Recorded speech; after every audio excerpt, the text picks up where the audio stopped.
L'épisode s'ouvre sur Gabriel, assis dans le bureau du détective, les yeux rivés sur l'écran. Il est sous le choc. Il répète à voix basse que c'est incroyable, que c'est bien Juana qui porte son enfant. Pour en avoir le cœur net, il demande à revoir la vidéo. L'image défile à nouveau. Il n'a plus aucun doute. C'est bien elle. Il esquisse un sourire, mêlé d'étonnement et d'émotion. Il informe le détective que cette fille travaille dans son entreprise, ce qui laisse tout le monde abasourdi. Il leur apprend qu'elle s'appelle Juana Bravo et il se souvient de tous les moments où elle a évité de lui parler du père de son bébé, malgré ses nombreuses questions. Il leur demande ensuite de garder cette information secrète. Paola ne doit rien savoir pour le moment. De retour à l'entreprise, un des employés n'arrête pas de questionner sa collègue à propos de Camila. Son visage lui semble familier et il veut en savoir plus. Pendant ce temps, Gabriel, encore bouleversé par ce qu'il vient de découvrir, marche dans les couloirs, plongé dans ses pensées. Il croise Inès, qui remarque son air préoccupé et lui demande s'il va bien. Il lui répond brièvement et lui demande de faire venir Juana dans son bureau. Inès s'apprête à l'appeler, mais Gabriel change d'avis et décide d'aller la chercher lui-même. Pendant ce temps, Juana discute avec Daniela de leur travail et du concurrent principal de la brasserie, la société Astro. David arrive, se joint à la conversation, puis s'approche de Juana pour lui demander si les rumeurs sont vraies, s'il y a réellement quelque chose entre elle et Gabriel. Juana sourit, secoue la tête et assure que ce ne sont que des ragots sans fondement. Au poste de police, Salvador est pensif. Il n'arrête pas de penser à Jenny et à la façon dont elle le repousse à chaque occasion. Pacheco l'interrompt pour lui faire part des derniers résultats de son enquête sur Gabriel et Camila. Chez Josefina, l'ambiance est tendue. Jenny reproche à sa mère de vouloir à tout prix qu'elle entame une relation avec Salvador. Mais Josefina lui rétorque qu'il ne s'agit pas d'un simple policier, mais d'un détective.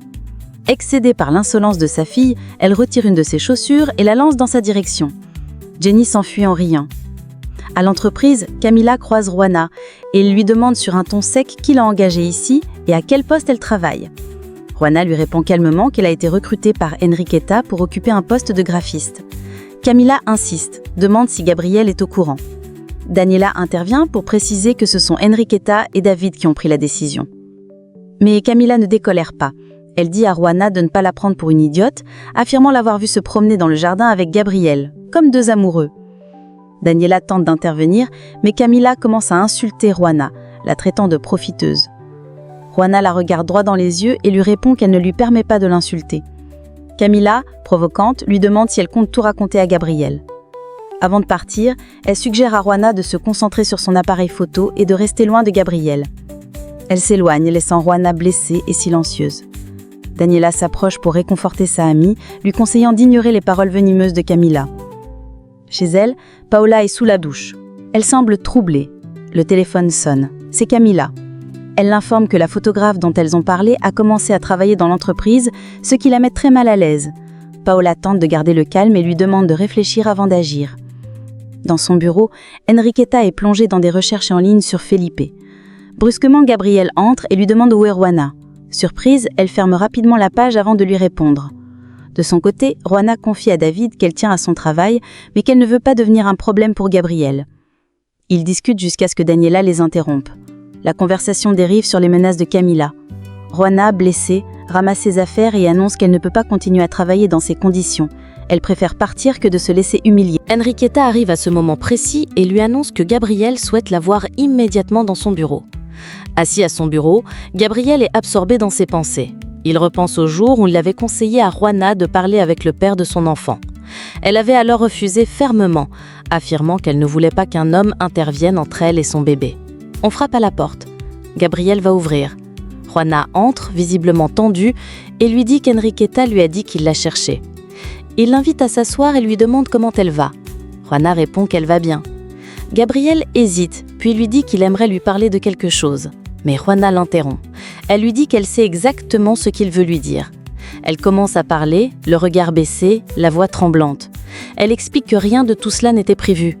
Tout a commencé le soir où elle a dormi dans son bureau.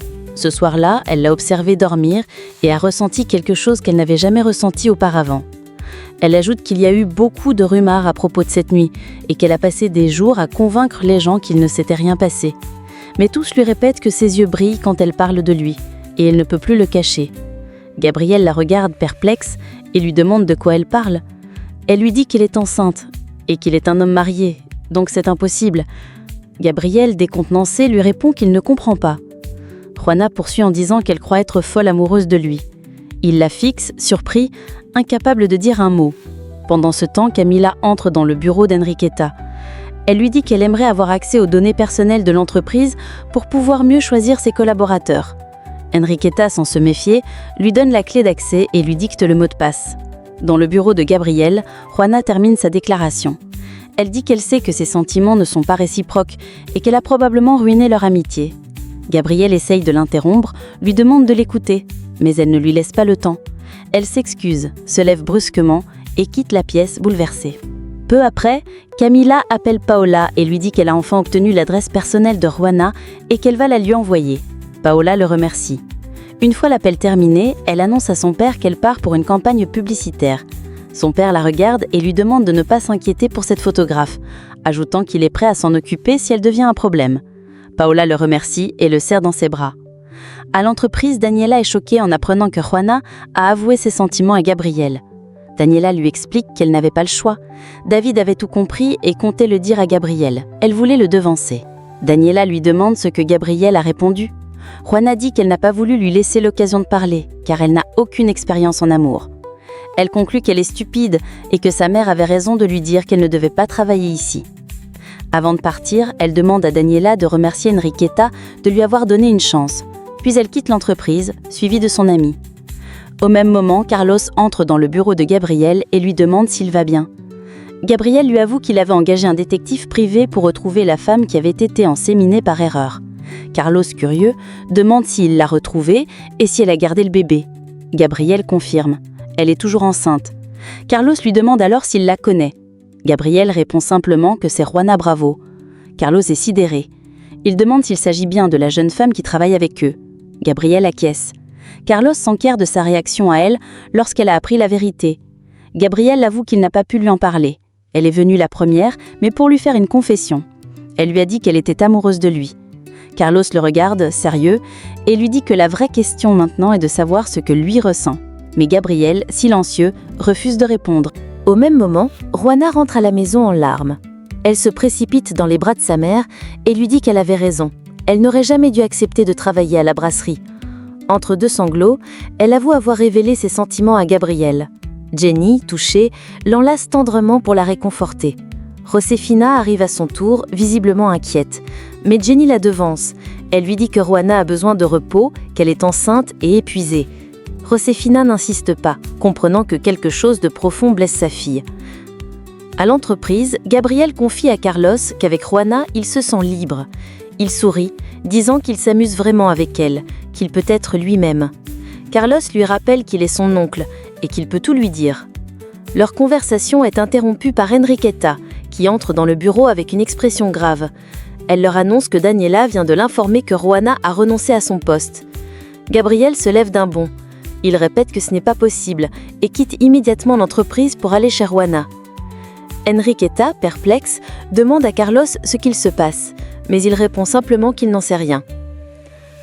Pendant ce temps, Paula arrive dans le quartier modeste où habite Juana. Un petit garçon l'aborde, lui proposant d'acheter des bonbons. Elle refuse poliment. Le garçon lui demande alors si elle aussi espère un miracle de Juana. Paula, surprise, le regarde. En avançant, elle découvre un petit groupe de femmes priant devant une photo de Juana accrochée au mur, comme si elle était une sainte locale. Dans sa chambre, Juana pleure encore. Elle repense à sa déclaration maladroite dans le bureau de Gabriel. Pour elle, c'est clair qu'il ne ressent rien en retour. À l'extérieur, Josefina demande à Jenny pourquoi elle semble aussi triste. Jenny avoue qu'elle s'inquiète pour Juana. Josefina suggère de l'emmener à l'hôpital pour éviter toute complication liée à sa grossesse. Mais Jenny lui répond que le mal de Juana n'est pas physique, qu'il est bien plus profond. On frappe alors à la porte. Josefina va ouvrir. Une femme élégante se tient sur le seuil. Elle dit qu'elle cherche Juana. De son côté, David tente d'appeler Juana, mais elle ne répond ni à ses appels ni à ses messages. Daniela lui avoue qu'elle non plus n'arrive pas à la joindre. Elle ajoute que Juana a réellement besoin de ce travail. David lui répond qu'il a tout essayé, mais Juana n'arrêtait pas de parler de Gabriel, comme si elle en était profondément amoureuse. Daniela lui propose de lui laisser un peu de temps. David, les yeux baissés, finit par avouer qu'il est amoureux de Juana. Il trouve cela injuste qu'elle soit éprise d'un homme marié. Il espère qu'elle finira par voir qu'il est sincère. Daniela reste silencieuse, attristée par ces mots. Chez les Bravo, Paula est désormais assise dans le salon. Josefina l'a accueillie chaleureusement, la reconnaissant comme la généreuse donatrice de l'église. Jenny va prévenir Juana pendant que Josefina propose un café à Paula, toujours polie malgré l'étrangeté de la visite. À l'entreprise, Daniela continue d'essayer de joindre Juana, sans succès. Dans la chambre, Jenny entre et informe sa sœur que Paula, la femme de Gabriel, la cherche. Juana, surprise, se demande ce qu'elle peut bien vouloir. Dans les couloirs de la brasserie, Camila demande à Inès où se trouve Gabriel, mais Inès, fidèle à son patron, lui répond fermement qu'elle ne sait pas. Carlos arrive et demande si tout va bien. Camila explique qu'elle voulait parler à Gabriel d'urgence. Carlos l'informe que Gabriel est sorti pour une affaire personnelle. Camila lance un regard agacé à Inès avant de retourner dans son bureau avec Carlos. Ce dernier lui propose de venir travailler avec lui ou avec Rogelio en l'absence de Gabriel. Camila fait la moue, peu enthousiaste à l'idée de collaborer avec Rogelio. Au poste de police, Pacheco remarque que Salvador est distrait depuis quelque temps. Salvador lui avoue qu'il pense constamment à Jenny, la mère de Juana, mais qu'il ne sait pas comment l'aborder. Pacheco lui conseille d'aller droit au but, puis part lui chercher un café. Dans son bureau, Rogelio discute avec Manuel. Il lui dit que cette photographe est en train de briser le mariage de Paula. Il demande à son fils s'il sait comment elle a été engagée à la brasserie. Manuel répond qu'il n'en a aucune idée. Rogelio lui ordonne d'enquêter. Chez les Bravo, Paula entre dans la chambre de Juana. Elle commence en lui disant que sa grand-mère pense naïvement qu'elle est venue pour parler d'orphelinat. Juana la regarde, troublée, elle lui demande la vraie raison de sa visite. Paula abandonne alors toute prétention. Elle lui dit d'arrêter de faire semblant, car elle sait très bien pourquoi elle est là. Depuis que Juana est entrée dans la vie de Gabriel, tout va de travers. Elle est même parvenue à se faire engager à la brasserie. Juana tente d'expliquer, mais Paula l'interrompt, sèchement. Elle lui ordonne de ne plus jamais revoir Gabriel, sinon elle n'aura plus aucune pitié. Juana l'assure qu'il n'y a rien entre eux et lui dit qu'elle n'ira plus à la brasserie. Elle ne veut pas de conflit. À ce moment précis, Gabriel gare sa voiture devant la maison. Il reconnaît le chauffeur de Paula, qui lui confirme qu'elle est bien à l'intérieur. Gabriel s'apprête à entrer, mais Paula sort de la maison au même moment. Ils se croisent au portail et s'observent longuement. Gabriel lui demande ce qu'elle fait ici. Paula lui retourne la question, glaciale.